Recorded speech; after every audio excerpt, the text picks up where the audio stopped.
सोनम के कम पढ़े लिखे होने के कारण उसका विवाह एक गरीब परिवार में हुआ। वहीं सुजाता की सुंदरता पर रीझ कर एक अमीर व्यक्ति ने उससे विवाह किया। सुंदरता का घमंड सुजाता को पहले से ही था।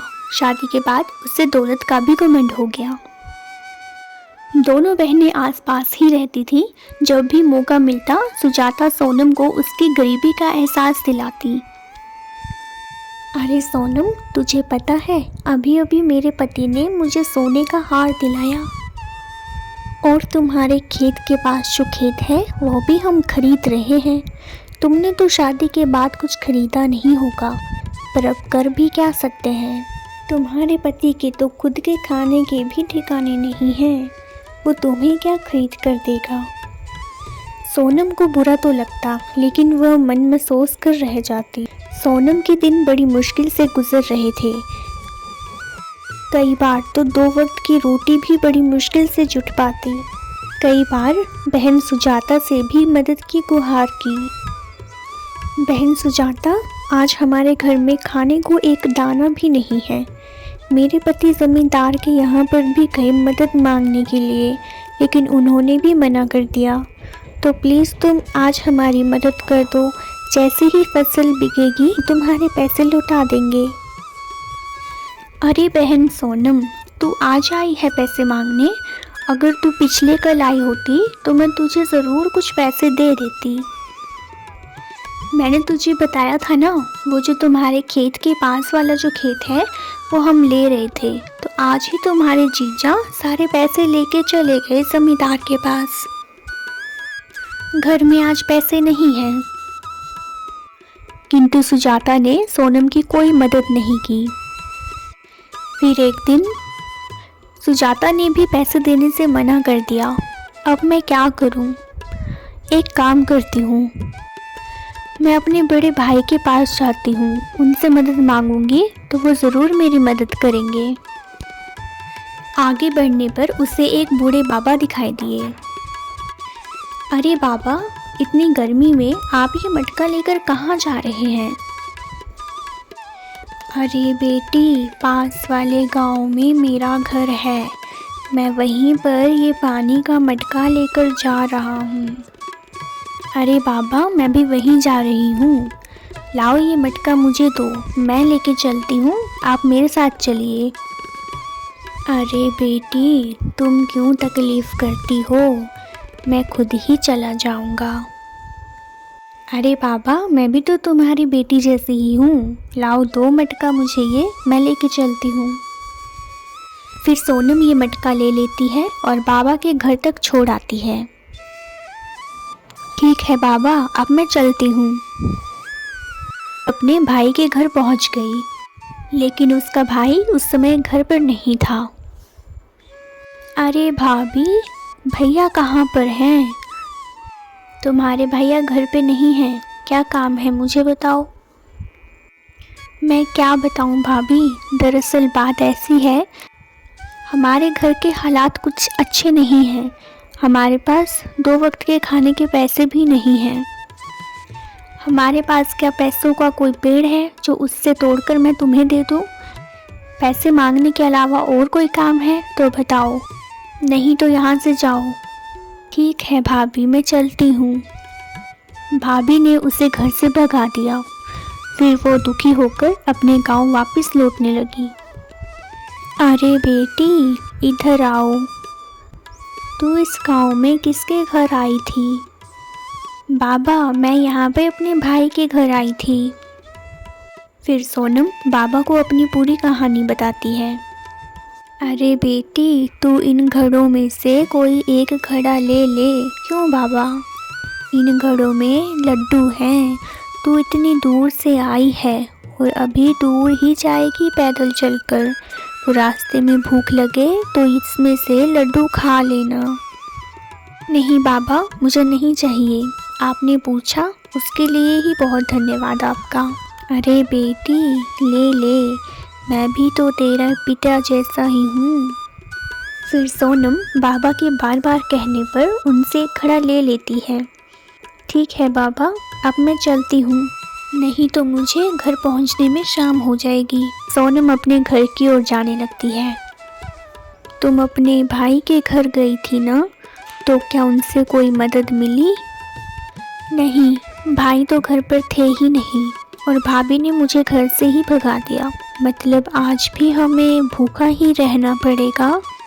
नहीं, रास्ते में मुझे एक बाबा मिले थे, तो उन्होंने मुझे एक लड्डू से भरा हुआ घड़ा दिया है, तो आज हम वही खा लेंगे। सोनम जैसे ही घड़े को खोलती है वो चौंक जाती है। अरे सोने की मोहरें, और वो भी इतनी सारी! क्या हुआ? इतनी सारी सोने की मोहरें? तुम्हें ये घड़ा किसने दिया? मैं सच कह रही हूँ, मुझे ये घड़ा एक बाबा ने ही दिया था। लगता है ऊपर वाले ने हमारी सुन ली। तुम सच कह रहे हो? मुझे तो विश्वास ही नहीं हो रहा। सोनम और उसके पति की खुशी का कोई ठिकाना ही नहीं रहा। फिर वो खेती के योग्य ज़मीन खरीद लेते हैं। सोनम की तरक्की देखकर सुजाता को बहुत जलन हो रही थी। फिर वो अपने पति से कहती है, अरे सुनो जी, ये मेरी बहन इतनी अमीर कैसे बन गई? उसके पास इतना पैसा कहाँ से आया? कुछ दिन पहले ही ये मुझसे पैसे मांगने आई थी और अभी ये मुझसे भी ज़्यादा अमीर हो गई। हाँ, मैं भी वही सोच रहा हूँ। अभी मैंने कुछ दिन पहले ही तुम्हारी बहन को तुम्हारे भाई के घर की ओर जाते हुए देखा था। अच्छा, लेकिन जितना हक एक बहन का होता है भाई की दौलत पर, उतना ही दूसरी बहन का भी होता है। चलो हम भी चलते हैं भाई के घर। फिर दोनों सुजाता के भाई के घर की ओर जाते हैं, तो उन्हें भी रास्ते में वही बाबा मिलते हैं। अरे बेटी, क्या तुम ये घड़ा उठाकर पास वाले गांव तक छोड़ दोगी? बहुत गर्मी है। क्यों, क्या तुम अपना काम खुद नहीं कर सकते? मगर सुजाता ने उन बाबा की कोई मदद नहीं करी और फिर वो अपने भाई के घर पहुंच जाती है। अरे भैया भाभी, क्या कुछ दिन पहले छोटी बहन सोनम यहाँ आई थी क्या? हाँ सुजाता, वो आई थी, लेकिन मैं उससे मिल नहीं पाया।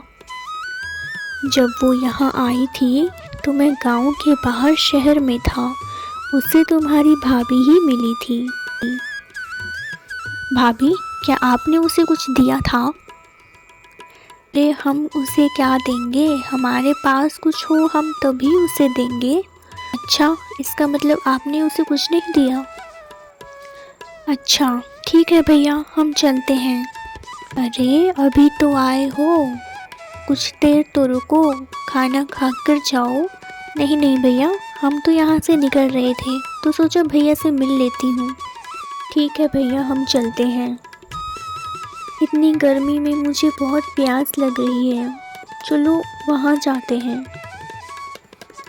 वो झोपड़ी उन्हीं बाबा की थी। अरे बेटा, क्या हुआ? मेरे घर की ओर कैसे आना हुआ? बेटी, तुम यहाँ किसके यहाँ आई थी? बाबा, मैं यहाँ पे अपने भाई के घर आई थी। कुछ दिन पहले तुम्हारी एक और बहन भी आई थी ना? बाबा, तुम्हें पता है, जब से मेरी बहन भाई के घर से होकर आई है, उसके पास खूब धन दौलत आ गई है।